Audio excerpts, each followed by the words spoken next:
Pambansang kamao Manny Pacquiao tinanong tungkol sa exhibition ni Floyd Mayweather versus Mike Tyson. Sabi ni Manny Pacquiao kung mag-training ng matindi si Mike Tyson at itodo ang lakas niya, posibleng isang suntok lang si Floyd Mayweather tapos na ang laban. Sabay natawa na lang si Manny Pacquiao. Mike Tyson will train hard and do you think it will happen? Just one punch. Tinanong din si Manny Pacquiao tungkol sa balitang laban niya kay Floyd Mayweather. Sabi ni Manny Pacquiao, we will see and we will announce it. So abangan lang daw ang announcement ni pambansang kamao mga boss tungkol sa paparating na laban niya kay Floyd Mayweather. Sa ngayon, hindi pa sigurado kung sino talaga ang kanyang next fight. Siguro aantayin muna ni Manny Pacquiao na matapos ang laban ni Mayweather kay Mike Tyson bago pag-usapan ang kanilang laban. Kaya bago matapos ang taong 2026, malay natin may kasang Pacquiao versus Floyd. Sa ibang banda, pinakita mismo ni Timothy Bradley ang naging sparring niya noon kay Terence Bud Crawford.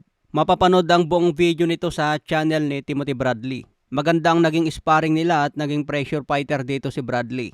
Ang ginagawa ni Terence Crawford, move around the ring at kumakaunter. Dito sa video, tinamaan niya si Timothy Bradley ng mabilis na hook. Natumba agad dito si Timothy Bradley. Kaya maraming expert ang nagsasabi na kung sakaling makalaban ni Manny Pacquiao si Terence Crawford, parang Floyd Mayweather lang din ang gagawin ni Terence Crawford at kumakaunter. Kaya sinasabi ng mga eksperto sa boxing na ma-outbox lang si Manny Pacquiao laban kay Terence Crawford. Dito nga nasa naging sparring niya kay Timothy Bradley, kontrolado ni Terence Crawford ang distansya. Kapag pipilitin ni Timothy Bradley na pasukin si Terence Crawford, nakaka-counter siya.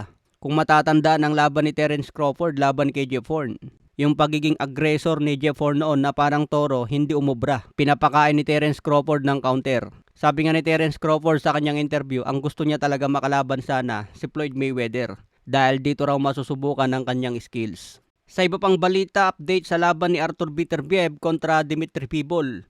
Ayon sa pahayag ni Artur Beterbiev, mas nakafocus siya ngayon sa kanyang trilogy. Gusto ni Artur Beterbiev mangyari ang laban nila sa Moscow, Russia. Kaya pinaghahandaan ngayon ni Beterbiev ang trilogy niya kay Bivol. Pagkatapos ng trilogy nila, posible na ang laban ni Beterbiev kay David Benavidez. Kaya abangan natin yan mga boss kung sino ang mananalo sa kanilang trilogy fight. Sa ibang banda, Anthony Joshua versus Tyson Fury, niluluto na para sa 2026. Matapos ang laban ni Anthony Joshua kay Jake Paul ngayong December 19, pag-uusapan na ang magiging big fight ni Fury at Joshua. Matagal nang gustong ikasa ang laban na ito noong parehas pa silang champion. Pero ngayon parehas nang tinalo ni Alexandre Usyk. Kaya yung hype ng dalawang boksingerong ito nabawasan na. Mas maganda sana kung dati pa na ikasa ang laban nila para big fight talaga. Pero big fight pa rin naman ito para sa mga Briton. Okay mga boss, hanggang sa muli nating updates.